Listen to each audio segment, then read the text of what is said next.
నమస్తే తెలుగు న్యూస్కి స్వాగతం. ఆంధ్రప్రదేశ్ రాజధాని అమరావతి మీద వైసీపీ చేస్తున్న ప్రచారాన్ని తిప్పికొట్టడంలో తెలుగుదేశం పార్టీ ఎక్కడో వెనకబడింది. నాన్నెందుకో వెనకబడ్డాడు అని తనికెళ్ల భరణి గారు ఒక కవిత రాసుకొస్తే అది ఎంత ఫేమస్ అయిందో, ప్రస్తుతానికి తెలుగుదేశం పార్టీ ఈ విధమైనటువంటి ప్రచారాలను తిప్పికొట్టడంలో ఎందుకో వెనకబడింది, ఎక్కడో వెనకబడింది అనే ప్రచారం ఊపందుకుంది. దాంతో పాటు ఒకవేళ ఈ ప్రచారాన్ని ప్రజలు నమ్మితే అమరావతిలోనే రాజధాని కడతారా, మునిగిపోయే ప్రాంతంలోనే కడతారా అనేలాంటి ప్రశ్నలకి తెలుగుదేశం పార్టీ వైపు నుంచి సమాధానం ఏంటి? చంద్రబాబు నాయుడు గారు సీరియస్ అయిన తర్వాత అయినా బయటకు వస్తారా? వస్తే వాడి సమాధానం ఏంటి? తెలుగుదేశం పార్టీ నాయకులు శరత్ చౌదరి గారు ఉన్నారు మనతో. నమస్కారం శరత్ చౌదరి గారు. నమస్కారం గోపి గారు. నా ఇదేంటంటే వాస్తవానికి అది ప్రచారం మాత్రమే అని తెలుసు. జర్నలిస్టులంగా అక్కడ పరిస్థితులు తెలిసిన వాళ్ళంగా ప్రచారం మాత్రమే అని తెలుసు కాబట్టి నేరుగా ఒక ప్రశ్న అడుగుతా. ఎక్కడో వెనకబడ్డారు, ఎందుకు వెనకబడ్డారు అని మీరు అనుకుంటున్నారు? పోనీ వెనకబడ్డారని అనుకుంటున్నారా? రియలైజ్ అవుతున్నారా? ఇప్పుడు రాష్ట్ర ప్రభుత్వం ప్రస్తుతం కేవలం అభివృద్ధి అనే దాని మీద మాత్రం ఫోకస్ చేసుకుంటుంది.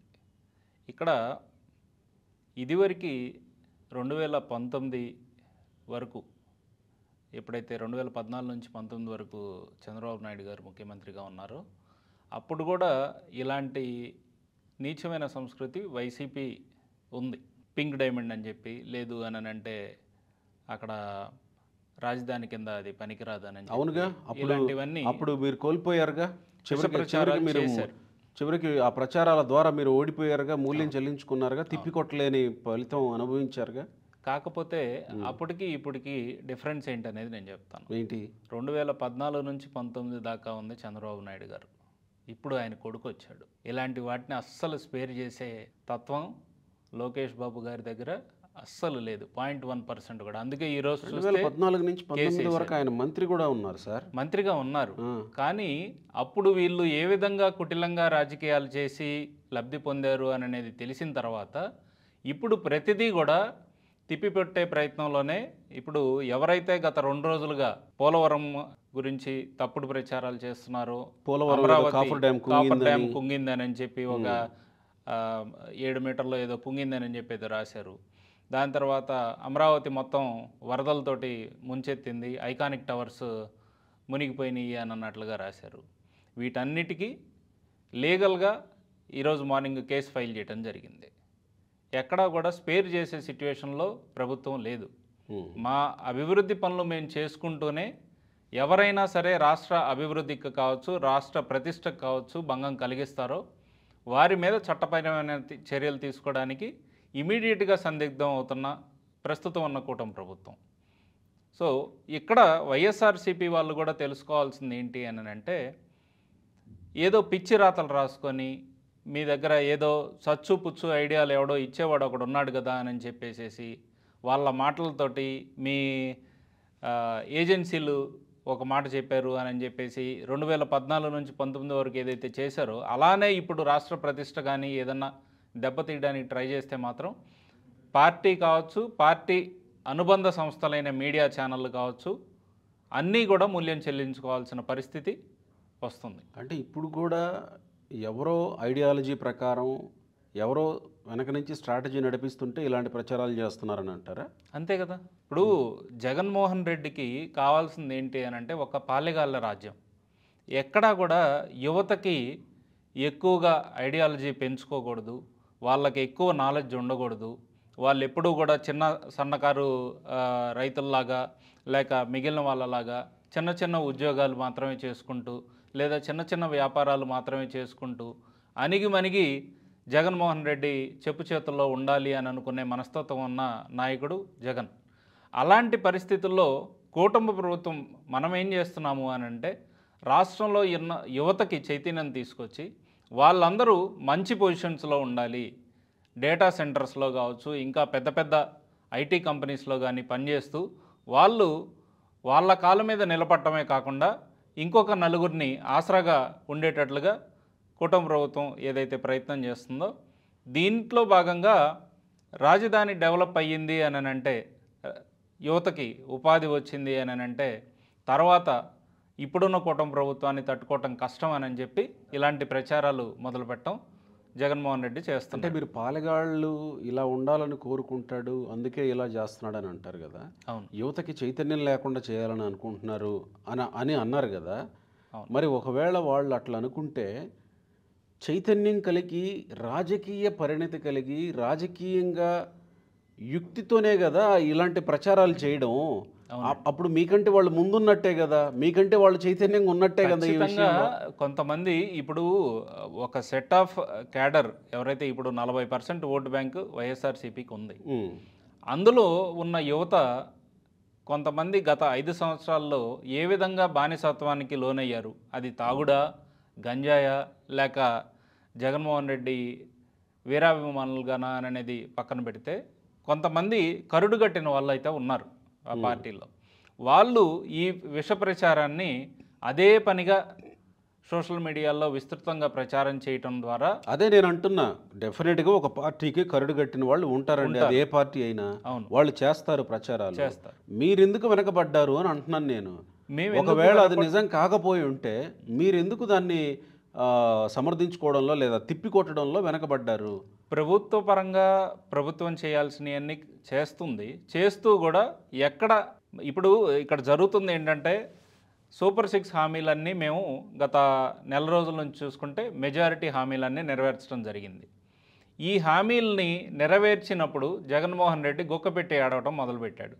దాంతోపాటుగా పులివెందుల జడ్పీటీసీ కూడా కోల్పోయిన తర్వాత ఈ డైవర్షన్ మొత్తం జగన్మోహన్ రెడ్డి చేస్తుంది ఏంటి అని అంటే కొత్త డైవర్షన్ పద్ధతులు తీసుకొని రావటం అనేది చేస్తున్నాడు. వాస్తవంగా జరిగినా జరగకపోయినా కూడా మీరు ప్రాక్టికాలిటీకి ఎంత దూరంగా ఉన్నారంటే తెలుగుదేశం పార్టీ వాళ్ళు అవతల పక్క మీడియాలో గగ్గోలు పెడుతుంటే వైసీపీ వైపు నుంచి మీరు మాత్రం అభివృద్ధి, P4, సూపర్ 6 ఇవి చెప్పుకుంటున్నారు. నేను అంటుంది రాజకీయంగా, నేను అంటుంది ఇది డెఫినెట్గా ప్రభుత్వం వైపు నుంచి జరగాలి, ఓకే ఫైన్. రాజకీయంగా వెనకబడ్డారనేది నేను అంటుంది మొదటి నుంచి, ఎందుకో వెనకబడ్డారనేది. కానీ ఆ విషయం వచ్చినా కానీ మళ్ళీ మీరు ఇక్కడికే వస్తున్నారు, ప్రభుత్వ కార్యక్రమాల దగ్గరికే వస్తున్నారు.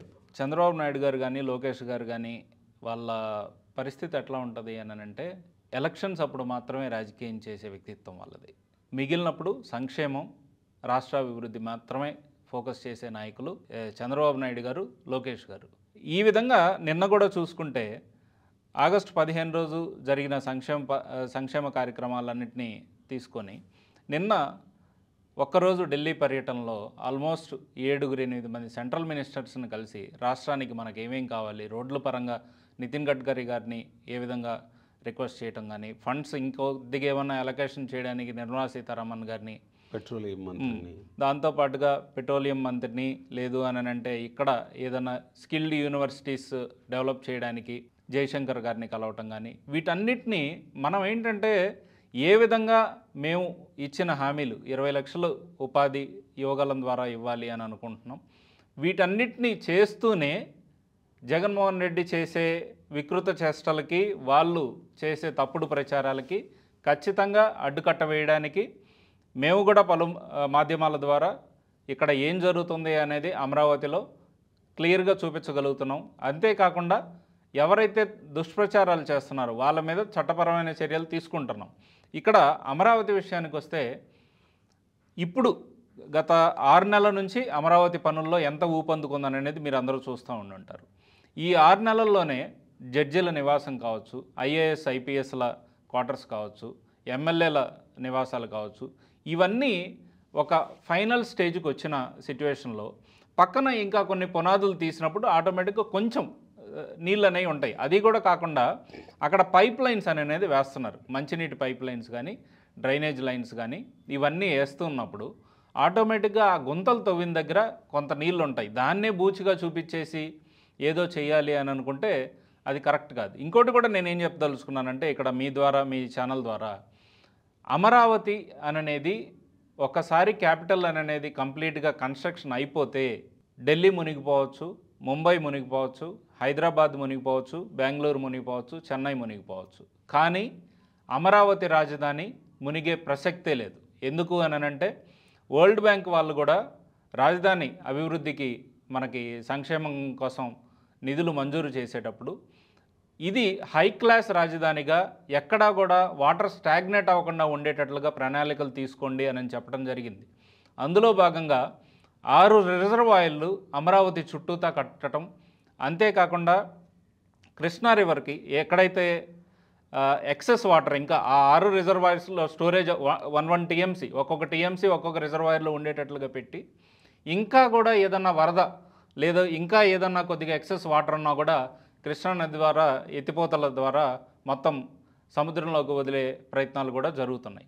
అందువల్ల ఏంటంటే ఇంకొక 2 సంవత్సరాలు దాటిన తర్వాత దేశంలో ఉన్న అన్ని రాజధానుల్లో ఎక్కడ వర్షం పడినా కూడా నీళ్లు ఉంటాయేమో కానీ కృష్ణానది అమరావతి తీరంలో ఎక్కడా కూడా నీళ్లు నిలిచే పరిస్థితి ఉండదు.